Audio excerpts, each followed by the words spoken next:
নজর রাখতে হচ্ছে কালীগঞ্জ বিধানসভা উপনির্বাচনের ফলাফল আজ। এদিকে এখনো পর্যন্ত যে ট্রেন্ড এগোচ্ছে, কালীগঞ্জ বিধানসভায় এগিয়ে রয়েছে তৃণমূল কংগ্রেস, এগিয়ে তৃণমূল প্রার্থী আলিফা আহমেদ। আরো আপডেট দেব আপনাদের। সমীর রয়েছে আমার সঙ্গে সরাসরি। সমীর, কত রাউন্ড গণনা চলছে, কি জানতে পারছো সর্বশেষ এখনো পর্যন্ত কোন দল এগিয়ে রয়েছে?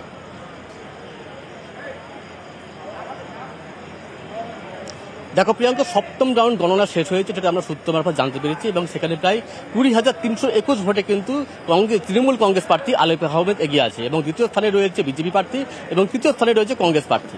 আজ সকাল 8টা থেকে ভোট গণনা শুরু হয়। প্রথমে পোস্টাল ব্যালটের গণনা শুরু হয়, সেই গণনা এখনো চলছে, এবং পরে ইভিএম এর গণনা শুরু হয়, এবং সপ্তম রাউন্ড গণনা হয়েছে, এবং তারপরে এখনো পর্যন্ত যা জানতে পেরেছি 20,000-এর বেশি ভোটে তৃণমূল প্রার্থী এগিয়ে আছে।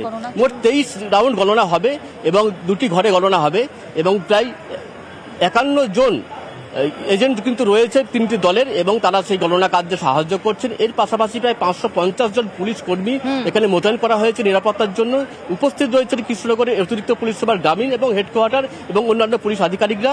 এর পাশাপাশি রয়েছে এক কোম্পানি কেন্দ্র বাহিনী, এবং পানিঘাটার হাই স্কুলে কিন্তু এই গণনা কেন্দ্র করা হয়েছে, এবং সকাল থেকে কিন্তু ভোটকর্মীরা সেখানে উপস্থিত হয়েছেন। এবং এর পাশাপাশি তোমাকে ভোট গণনা কেন্দ্রের পাশে যে চিত্রটা ধরে তুলব, ইতিমধ্যেই যে খবর প্রকাশিত হতে শুরু করেছে যে তৃণমূল প্রার্থী এগিয়ে আছে, এই খবরে কিন্তু জয়ের আনন্দ তৃণমূল শিবিরে, অর্থাৎ তৃণমূলের যে টেন্ট করা হয়েছে সেখানে কিন্তু কর্মীদের মধ্যে উচ্ছ্বাস লক্ষ্য করা যাচ্ছে। অর্থাৎ সপ্তম রাউন্ড শেষে এখনো পর্যন্ত এগিয়ে তৃণমূল কংগ্রেস। অনেক ধন্যবাদ সমীর।